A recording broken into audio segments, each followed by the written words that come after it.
Before we begin today's video, I want to give a shout out to a Black booktuber, and today's shout out is going to be StarlahReads. Definitely go check out Starlah's channel. She's almost at 2,800 subs, so definitely go give her a look and see if you like her channel. She reads a lot of sci-fi fantasy. She's participating in the Blackathon. That was her most recent video, her TBR for Blackathon, and one thing I do like about her channel that I found was really cool was that recently she's been like color coding her thumbnails, so like you can tell like which videos come from which month, which I thought was actually pretty cool. She also this year is planning to read more Neil Gaiman because he's one of her favorite authors. So definitely give her channel a look at, subscribe to her. I will place all her information down in the description box below. So now on to the video. Hi, my name is Justin, aka Ghost Reader, and today I'm going to be doing a book review of the book Prejudential by Margaret Kimberly, Black Americans and the Presidents. This book was published by Steerforth Press, and is out in stores on February 4th. I'd like to thank NetGalley for giving me the opportunity to read this arc, and Steerforth Press as well. So this book covers all 45 American presidents. So from George Washington to Abraham Lincoln to FDR to Donald Trump, and their views about Black Americans, any policies that they did to help or hurt them, and basically what did they do for Black Americans while they were in basically the highest office in the land as president of the United States. Many of the first presidents themselves were slave owners, so of course their views range from, well, you know, slavery is a good thing, or at least, you know, I should be able to own slaves, to I think slavery is wrong and maybe we should just, you know, we can free blacks, but they're not equal to us, you could probably just ship them off to Africa. So you had that. Also she points out kind of the hypocrisy of you know, many of the founding fathers saying that all men are equal, but yet, you know, still owning like African American slaves, like that did not extend to them. Then kind of going through the presidents after that and how they were, you know, before the Civil War, there was a lot of like, when we introduce states into the Union, do we you know, introduce them as like slave states or free states, and trying to keep that balance. And she talks about how like a lot of the presidents kind of bow to demands from the South to try to keep that balance and extend slavery as we moved out west. Then of course she talks about Lincoln and how, of course, the emancipation goes through the Reconstruction era and the presidents there, and how they, like, you know, blacks were looking for Republican presidents to be on their side, but for the most part they tended to either do nothing or very little to help out blacks. And it was something that every election that blacks look forward to, maybe this would be the guy, and it wouldn't. Then of course Democrats at the time were just a nigga no-go but generally, but there were some cases where blacks did switch sides to vote for Democrats as kind of like a protest vote, saying like, if you're not going to give us what we want Republicans, just don't count on our vote as actually guaranteed.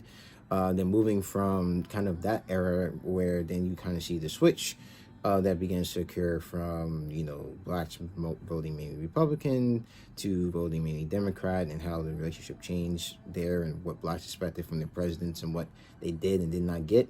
And so you kind of see that transition through these presidents all the way up to, you know, the modern times where we are now.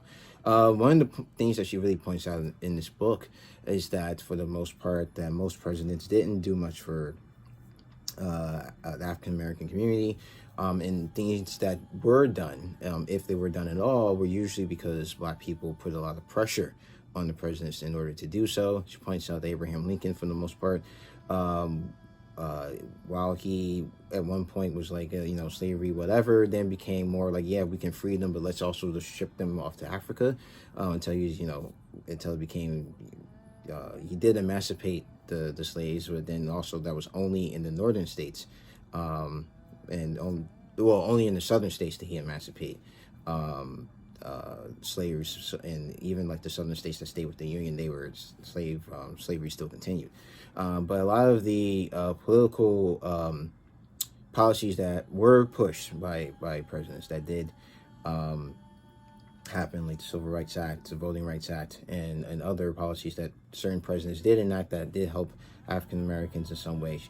The author says that we shouldn't ascribe a lot of the acclaim to the president who made those policies, and that these were simply small victories that in some cases were actually undone, but these were small victories that were accomplished mainly because you had grassroots organizations, black organizations, and black people that were pushing for this to be done, and basically got to the point of pressure where they had to either lose the black vote or actually do something. And so it was that push and pushing them to, like, basically almost in many cases to where they had no other choice.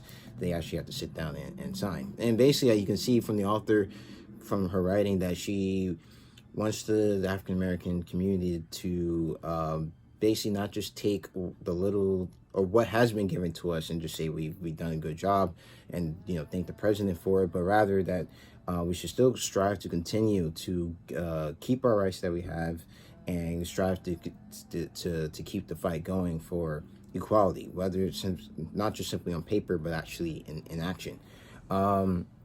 And so she held no bars back from any presidents, all presidents, Obama included. She critiqued, and I really liked that. She did the critiquing of all the presidents and so forth. I think like my maybe the two things against the book. One is I think it's a little too short. It's brief. It's 45 presidents, so you can't get into too much detail. But it kind of at least it gives you I guess the want to go further into analysis of the presidents and their and how they dealt with the black communities, each of them. So I actually kind of wanted it to be a bit longer. I guess that's not really like on her, but this is a good introductory book, I would say. And then there's this one claim in the beginning of the book where she says that George Washington used a slave's teeth in his own like dentures. And when I looked into it a bit more, that one, because I actually went on Twitter and said that, and someone said, well, not a definite fact. There's a great possibility that it was, but not necessarily fact. And I looked in Mount Vernon's website, and they said like the dentist did buy the slave's teeth to put in someone's dentures. We don't know if it was George Washington's or not, but he did buy the dentist did buy these slave's teeth. So there's a little it isn't it basically in the book's presented as the straight fact, but it's kind of like a maybe, but probably. So I just wish there had been more like he probably did than like he did, and they're still probably there. But other than that, I thought the book was a pretty decent book, and it at least gives you an idea of like how little American presidents have kind of taken like the black community into account, unless like they need us for the election to win the election. So that was just something I guess that to keep in mind going forward, that you can't really depend on others to secure your rights for you, that it takes you taking action to your own hands and applying pressure to politicians basically to get things done. So for this book, I'm going to give it 3.5 out of 5 stars for like the stuff that I mentioned. I'm not going to like put anything against the book for being like short, because like I said, it's for 45 presidents and they're like multiple and you can't fit that all. The book would be huge. But that one thing where it's a probably but stated as fact just kind of made me question like other stuff in the books. It's like, I gotta go research this now. So for that, I have to give it 3.5 stars. I do think it's a great introduction to looking at each president and how they related to the black community. And it, for the most part, I think it's pretty solid. So yeah, so that's the end of this review. Let me know what you thought about this review down in the comment section below. You can, if you like this video, please hit the like button. If you want to see more videos from me, please subscribe. You can follow me on Twitter at GhostReads28, on Instagram at Justin the Ghost Reader, and also on Goodreads. The link to that is down in the description box below. So as always, keep reading.